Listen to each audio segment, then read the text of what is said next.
नमस्कार दोस्तों, आपका हमारे चैनल लाइफ सक्सेस पर बहुत बहुत स्वागत है।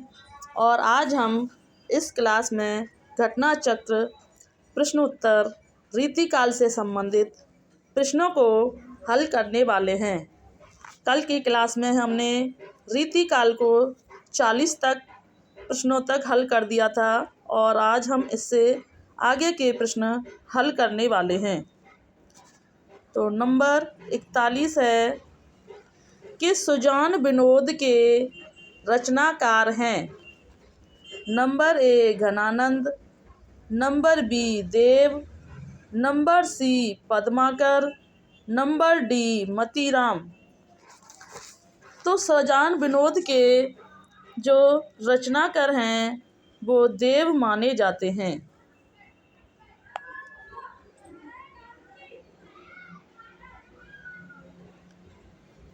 प्रश्न नंबर 42 है कि जाति विलास के रचयिता हैं।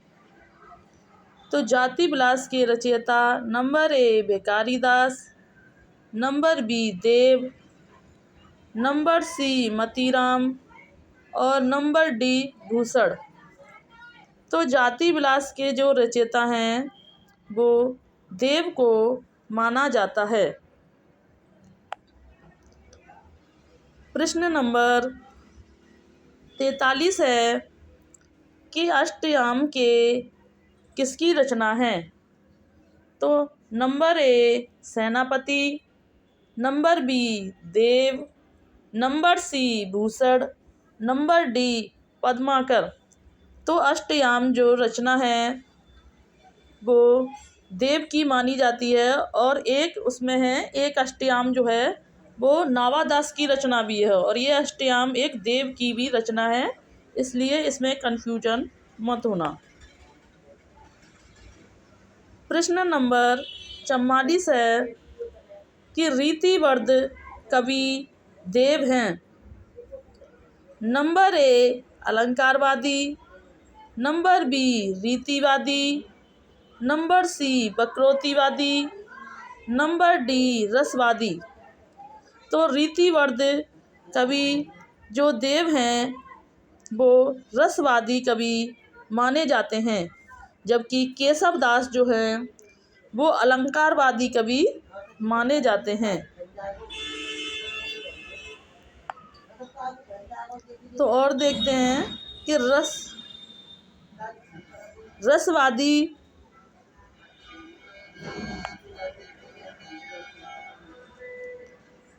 रसवादी विवेचना एक शास्त्रीय विवेचना थी जिसकी अभिव्यक्ति अनेक कवियों में पाई जाती है। देव, मतीराम, घनानंद, ठाकुर आदि कवियों की रचना इसी कड़ी में है। प्रश्न नंबर 45 है कि देव किस प्रकार के कवि हैं। नंबर ए अलंकारवादी, नंबर बी रीतिवादी, नंबर सी रसवादी, नंबर डी वक्रोक्तिवादी। तो जो देव माने जाते हैं वो रसवादी कवि माने जाते हैं, जबकि केशव अलंकारवादी कवि माने जाते हैं। प्रश्न नंबर 46 है कि भूली कहत नव रस सो कवि सकल मूल सिंगार। यह आचार्य किस आचार्य की है। Number O Dev, number B Chintamani Tripathi, number C Somnath, number D Kulpati Mishra. तो यह जो रचना यह जो पंक्ति हैं यह देव की मानी जाती हैं।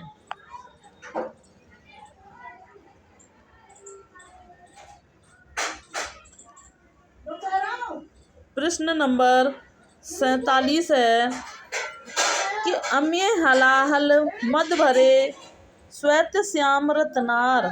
अम्य हलाहल मद भरे श्वेत श्याम रत्नार, जियत मरत झुक झुक परत, जेह चितवत एक बार। इस प्रसिद्ध दोहे के रचयिता हैं। बिहारी, भूषण, घनानंद, रसलीन। तो इस प्रसिद्ध दो दोहे के जो रचयिता हैं वो रसलीन माने जाते हैं। नंबर 48 है कि मतीराम की भाषा है। नंबर ए बोलचाल की ब्रजभाषा, नंबर बी साहित्यिक ब्रजभाषा, नंबर सी साहित्यिक अवधि, नंबर डी राजस्थानी अवधि। तो मतीराम की जो भाषा है वह साहित्यिक ब्रजभाषा मतीराम की भाषा मानी जाती है। यहाँ से हमारे रीति मुक्त से संबंधित क्वेश्चन स्टार्ट होने वाले हैं। नंबर 1 है जिसमें से कि घनानंद रीति काव्य की किस काल के कवि हैं। घनानंद रीति काव्य की किस काल के कवि हैं। नंबर ए रीतिवर्ध, नंबर बी रीति मुक्त, नंबर सी रीति सिद्ध और नंबर डी है इनमें से कोई नहीं। तो जो घनानंद जी हैं वो रीति मुक्त कवि माने जाते हैं। तो रीति मुक्त जो कवि हैं वो घनानंद, बोधा, आलम, ठाकुर, यह रीतिवर्ध कवि और रीति मुक्त कवि माने जाते हैं। जबकि बिहारी एक रीति सिद्ध कवि माने जाते हैं। केशव रीतिवर्ध कवि माने जाते हैं। देव रीतिवर्ध कवि माने जाते हैं।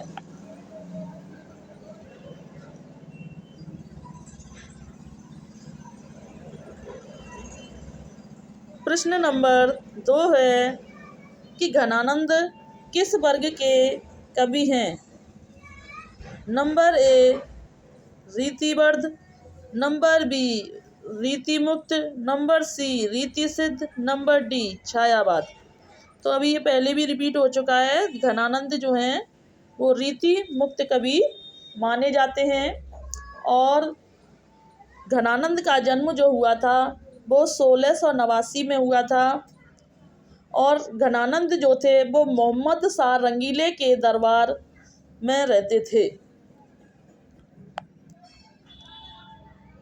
नंबर 3 है इनमें से कौन सा कवि रीति मुक्त नहीं है।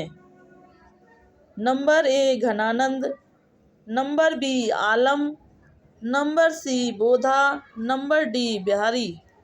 तो इनमें से जो रीति मुक्त नहीं है वो हैं बिहारी। बिहारी जो हैं वो रीति मुक्त कवि नहीं माने जाते हैं क्योंकि बिहारी जी को रीति सिद्ध कवि माना जाता है और इनका जन्म 1595 ईस्वी में हुआ था।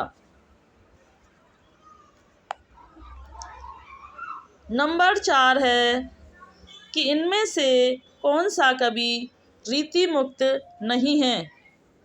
तो number A Ghananand, number B Alam, number C Bodha और नंबर डी केशवदास। तो इनमें से जो रीति मुक्त कवि नहीं है वह जो है रीति मुक्त कवि नहीं है केशवदास। केशवदास जो हैं वो रीति मुक्त नहीं है जबकि यह रीतिवर्ध कवि माने जाते हैं। जबकि घनानंद, बोधा, आलम, ठाकुर यह एक रीतिवर्ध कवि माने जाते हैं। प्रश्न नंबर 5 है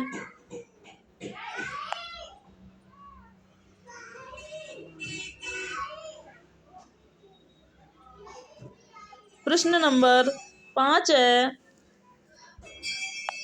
अभी ये साफ नहीं दिख रहा है पूरा, हाँ अभी ये पूरा दिख रहा है और हाँ अभी ये पूरा दिख रहा है।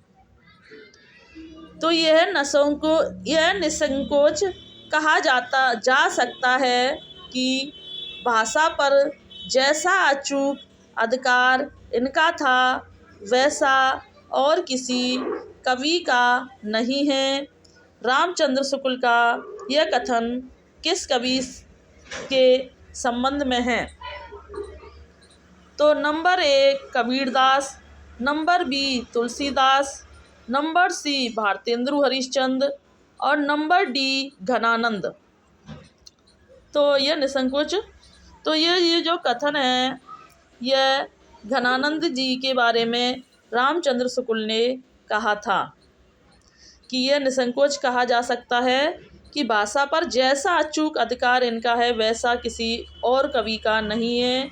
यह बात आचार्य रामचंद्र शुक्ल जी ने घनानंद के बारे में कही गई थी।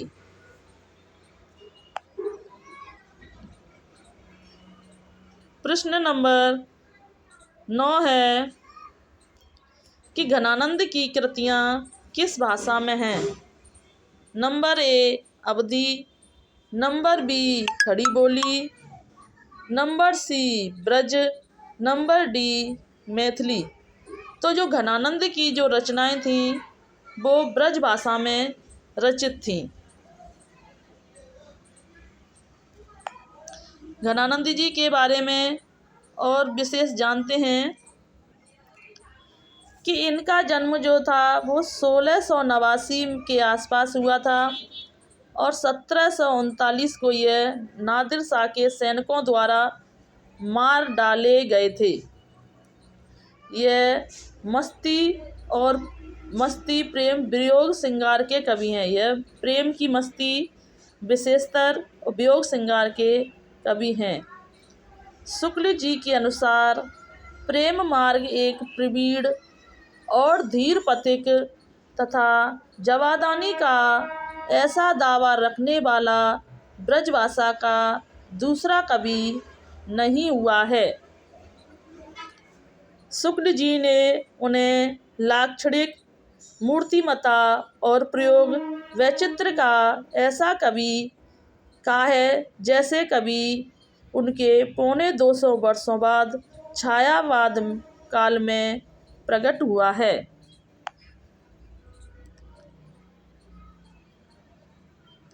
प्रश्न नंबर 10 है कि सुजान सागर के लेखक हैं। Number A Ghananand, number B Bodha, number C Thakur, number D Alam. तो जो सुजान सागर के जो लेखक हैं वो घनानंद जी को माना गया है। नंबर 11 है कि लोग है लागी कवित्व बनावत, मोहे तो मेरे कवित्व बनावत। इस काव्य पंक्ति के रचयिता का नाम है। Number A Alam, number B Dwijdev, number C Ghananand, number D इनमें से कोई नहीं। तो जो इन पंक्तियों के रचयिता हैं वह हैं घनानंद। ये पंक्ति घनानंद जी के द्वारा रचित हैं। प्रश्न नंबर 12 है, फिर से वही पंक्तियाँ रिपीट हुई हैं जिसके लेखक घनानंद जी हैं।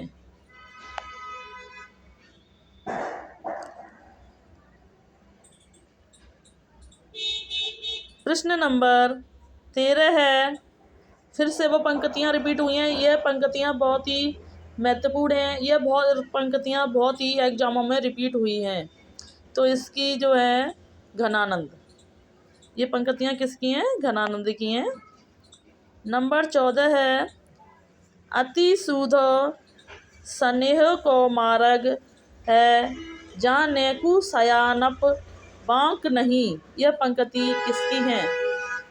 मतीराम, देव, घनानंद या बिहारी की? तो ये पंक्तियाँ भी घनानंद की हैं।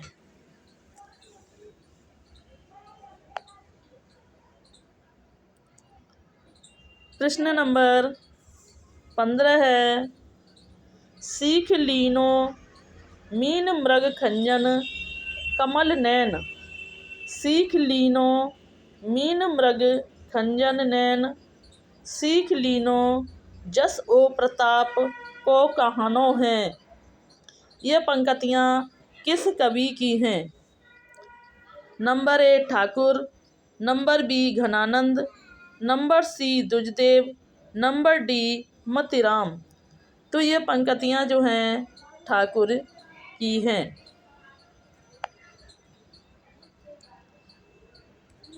नंबर 16 है कि कवित्त रत्नाकर के रचनाकार हैं। नंबर 1 जगन्नाथ दास रत्नाकर, नंबर बी सेनापति और नंबर सी है घनानंद। नंबर डी है अयोध्या सिंह उपाध्याय हरिओद।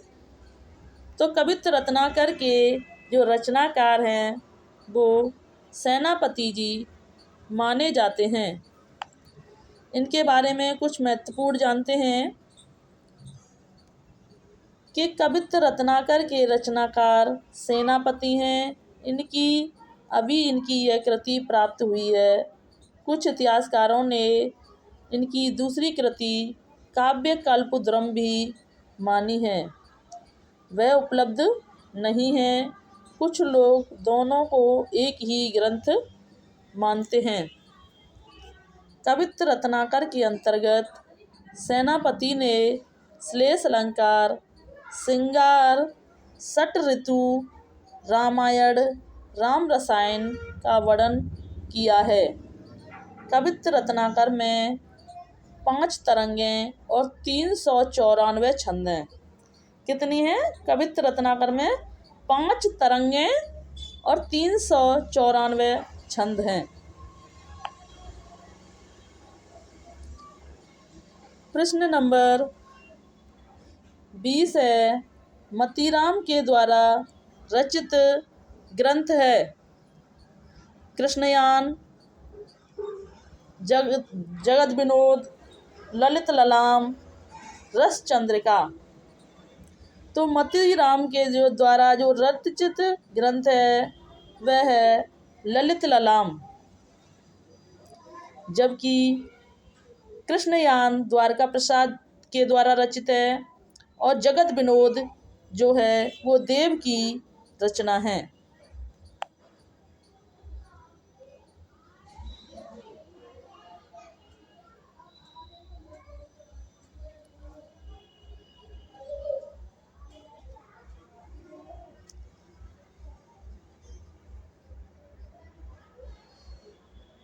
यहाँ से रीति सिद्ध कवियों का वर्णन शुरू होता है। नंबर ए है कि रीति काल की रीति सिद्ध काव्यधारा के कवि हैं। Number A Keshav, number B Dev, number C Bhushan, number D Bihari. तो रीति सिद्ध जो काव्यधारा के जो कवि हैं वो बिहारी जी हैं। बिहारी एक रीति सिद्ध काव्यधारा के कवि हैं।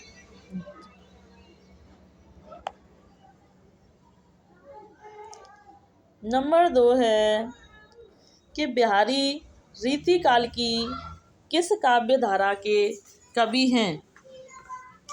तो बिहारी रीति सिद्ध काव्यधारा के कवि हैं।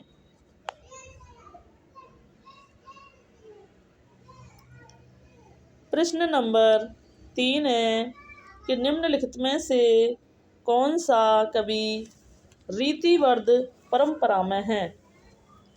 Number A Bihari Lal, number B Ghananand, number C Matiram, number D Alam. तो कौन सा कवि रीतिवर्ध परंपरा में है। तो रीतिवर्ध परंपरा में है मतीराम, जबकि बिहारी एक रीति सिद्ध कवि हैं। घनानंद और आलम रीति मुक्त कवि हैं। नंबर 4 है बिहारी किस धारा के कवि हैं। तो नंबर ए रीति सिद्ध, नंबर बी रीति मुक्त, नंबर सी रीतिवर्ध, नंबर डी स्वच्छंद। तो जो बिहारी जी हैं वो रीति सिद्ध कवि माने जाते हैं। नंबर 5 है कि निम्नलिखित में से एक कवि ने लक्षण ग्रंथ की रचना नहीं की है, तो वह कौन से कवि हैं? नंबर ए भिखारी दास, नंबर बी ग्वाल कवि, नंबर सी बिहारी या नंबर डी देव। तो जिन्होंने जो लक्षण ग्रंथ की रचना नहीं की है वह हैं बिहारी जी हैं, जबकि बिहारी जी एक रीति सिद्ध कवि माने जाते हैं। प्रश्न नंबर 6 है कि दृग ऊर्जत टूटत कुटुंब, दृग ऊर्जत टूटत कुटुंब, जुरत चतुर चित्त प्रीति, यह कथन किसका है?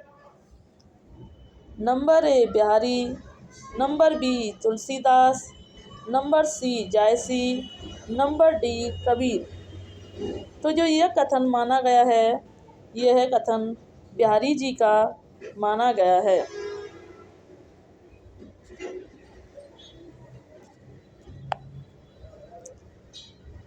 प्रश्न नंबर 7 है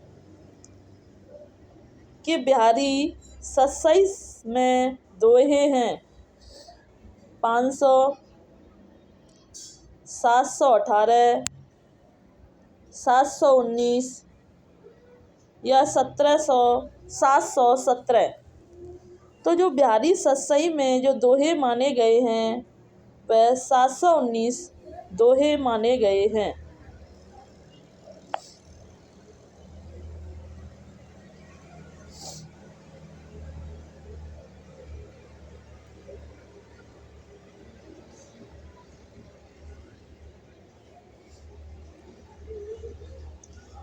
प्रश्न नंबर 8 है कि बिहारी की रचना का नाम क्या है? Number A Bihari Ratnakar, number B Bihari Satsai, number C Satsaiya, number D Bihari Botni. तो जो बिहारी जी की जो रचना का नाम है वो बिहारी सत्सई है।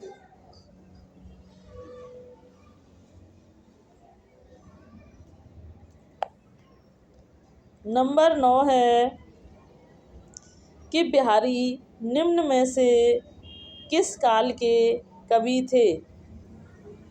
नंबर ए वीर गाथा काल, नंबर बी भक्ति काल, नंबर सी रीति काल और नंबर डी आधुनिक काल। जो बिहारी जी हैं वह रीति काल के कवि माने जाते हैं और वो भी रीति काल में रीति सिद्ध कवि माने जाते हैं। प्रश्न नंबर 10 है कि बिहारी सत्सई किस भाषा का काव्य ग्रंथ है?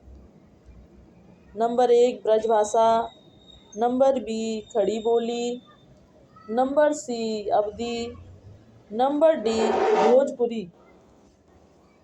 तो जो बिहारी जी हैं वह ब्रज भाषा काव्य ग्रंथ के कवि माने जाते हैं।